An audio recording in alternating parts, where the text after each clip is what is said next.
मक्का से आई ये खबर ने पूरी दुनिया का ध्यान खींच लिया है। पाकिस्तान, सऊदी अरब और तुर्की अब एक साझा सुरक्षा समझौते के तहत साथ आ गए हैं। समझौते की सबसे बड़ी बात यह है कि तीनों में से किसी एक देश पर हमला हुआ तो उसे तीनों देशों पर हमला माना जाएगा।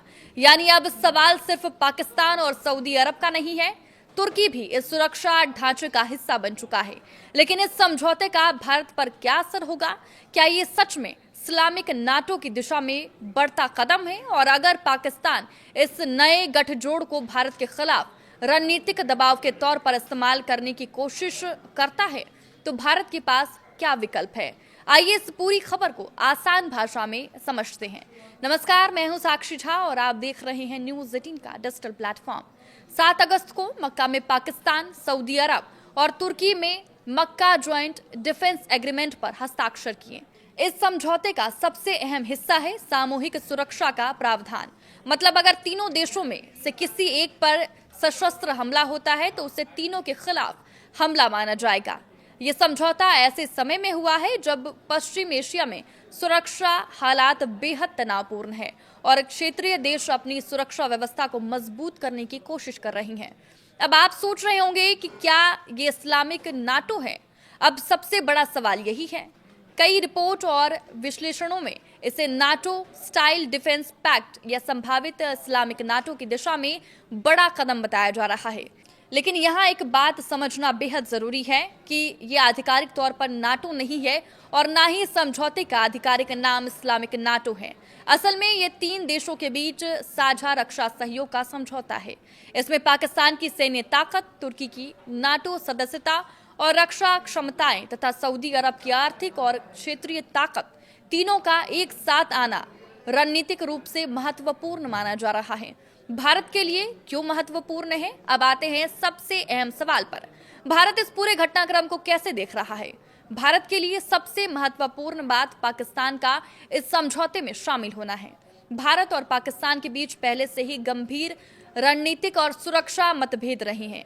ऐसे में पाकिस्तान को अगर किसी बड़े क्षेत्रीय रक्षा नेटवर्क का समर्थन मिलता है तो नई दिल्ली निश्चित रूप से इसके रणनीतिक असर का आकलन करेगी। हालांकि भारत की विदेश नीति सिर्फ सैन्य समीकरणों तक सीमित नहीं है। भारत के सऊदी अरब समेत खाड़ी देशों के साथ भी महत्वपूर्ण आर्थिक और रणनीतिक संबंध है। यानी तस्वीर इतनी सीधी नहीं है कि एक तरफ पाकिस्तान है और दूसरी तरफ पूरा खाड़ी क्षेत्र। अब आपको बताते हैं कि भारत ने क्या कहा। भारत इस घटनाक्रम पर नजर बनाए हुए है, लेकिन इसी बीच सोशल मीडिया पर ऐसी खबरें भी सामने आई है कि भारत ने कथित तौर पर इस समझौते के जवाब में इजराइल के साथ रक्षा समझौते की मांग की है। भारत के विदेश मंत्रालय ने इस दावे को फर्जी और एआई जनरेटेड मिस इन्फॉर्मेशन बताया है। इसलिए इस दावे को भारत की आधिकारिक रणनीति मानना सही नहीं होगा। यानी फिलहाल ये कहना ठीक नहीं होगा कि भारत ने इस समझौते के जवाब में कोई नया सैन्य गठबंधन बना लिया है। अब समझते हैं कि पाकिस्तान के लिए इसका क्या मतलब है।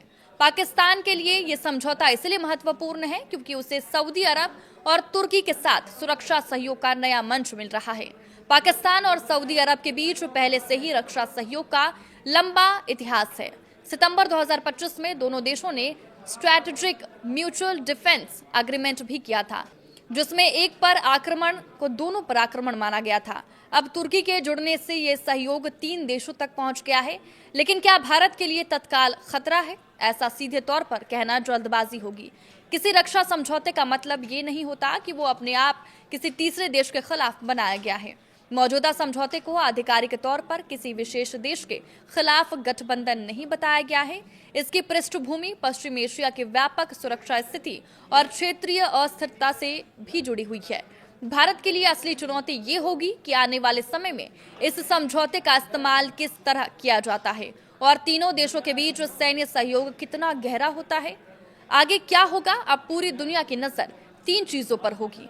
पहला, क्या इस रक्षा समझौते में आगे दूसरे देश भी शामिल होते हैं? दूसरा, क्या तीनों देश साझा सैन्य अभ्यास और सुरक्षा सहयोग को और बढ़ाते हैं? और तीसरा, पाकिस्तान इस नए रणनीतिक समीकरण का इस्तेमाल भारत के साथ अपने संबंधों में किस तरह करता है। फिलहाल इतना साफ है कि मक्का में हुआ ये समझौता पश्चिम एशिया और दक्षिण एशिया के रणनीतिक समीकरणों में एक नया अध्याय जरूर खोलता है। भारत भी इस पूरे घटनाक्रम पर नजर रख रहा है और अपने राष्ट्रीय हितों के हिसाब से आगे की रणनीति तय करेगा।